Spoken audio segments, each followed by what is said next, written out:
Hi, ഇത് നിങ്ങൾക്ക് ഞാൻ ഇന്നൊരു സ്തോത്രത്തെ പറ്റി പരിചയപ്പെടുത്തി തരുവാണ്.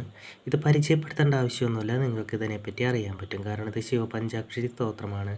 ഏതൊരു വ്യക്തികൾക്കും ഇതിനെപ്പറ്റിയുള്ള ഒരു പരിചയം എന്തായാലും ഉണ്ടാവും. ഇത് ചൊല്ലേണ്ട രീതിയെ പറ്റിയാണ് ഞാൻ പറയുന്നത്. വളരെ നല്ലൊരു സ്തോത്രമാണത്. ഇത് എൻ്റെ വ്യക്തിപരമായ അനുഭവത്തിലും എനിക്കൊരുപാട് ഫലം കിട്ടിയിട്ടുള്ള ഒരു സ്തോത്രമാണ്. ഇത് നമ്മൾ ത്രിസന്ധ്യാ സമയത്താണ് ചൊല്ലേണ്ടത്. നേരത്തെ പറഞ്ഞ നരസിംഹസ്വാമി സ്തോത്രത്തെ പോലെ. അതുപോലെ ഒരു തിങ്കളാഴ്ച ദിവസം ജപം ആരംഭിക്കണം.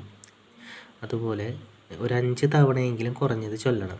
പടിഞ്ഞാറേക്കോ വടക്കോട്ടോ തിരിഞ്ഞിരുന്ന് ചൊല്ലണം. നിലവിളക്കുണ്ടെങ്കിൽ വളരെ നല്ലത്, ഇല്ലെങ്കിലും കുഴപ്പമില്ല. ത്രിസന്ധ്യ സമയവും ശുദ്ധമായ സ്ഥലവും ശുദ്ധമായ വസ്ത്രം ശുദ്ധമായ ശരീരത്തോടെ വളരെ ആത്മസമർപ്പണത്തോടെ ചൊല്ലണം.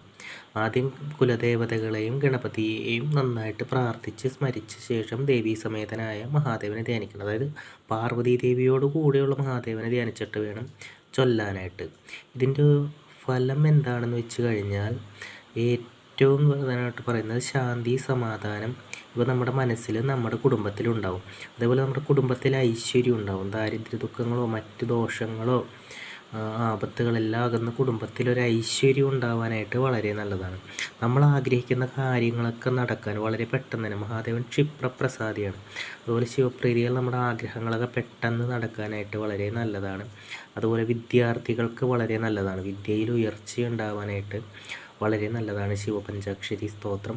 അതുപോലെ വിവാഹം നടക്കാത്തവർക്ക് വളരെ നല്ലൊരു വിവാഹബന്ധം ആഗ്രഹിക്കുന്നവർക്ക് വളരെ ഉത്തമമാണ്.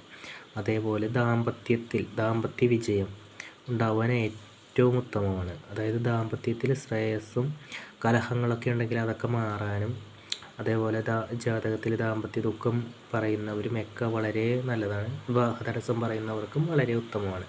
ഏതൊരാഗ്രഹങ്ങളും സാധിച്ചു തരും. അതേപോലെ രാഹു കേതു ദോഷങ്ങൾ, അതുപോലെ കാലസർപ്പ ദോഷങ്ങൾ ഇതൊക്കെ ഉള്ളവർക്ക് ഈ പ്രാർത്ഥന സ്ഥിരമാക്കുന്നത് വളരെ നല്ലതാണ്.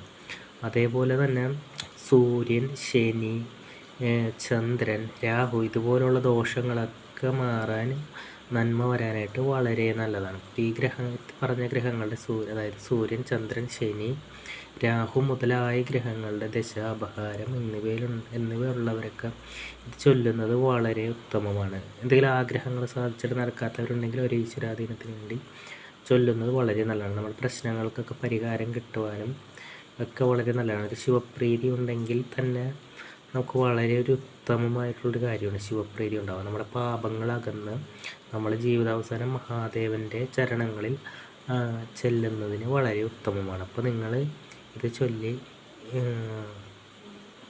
ആഗ്രഹങ്ങളൊക്കെ സാധിക്കുക.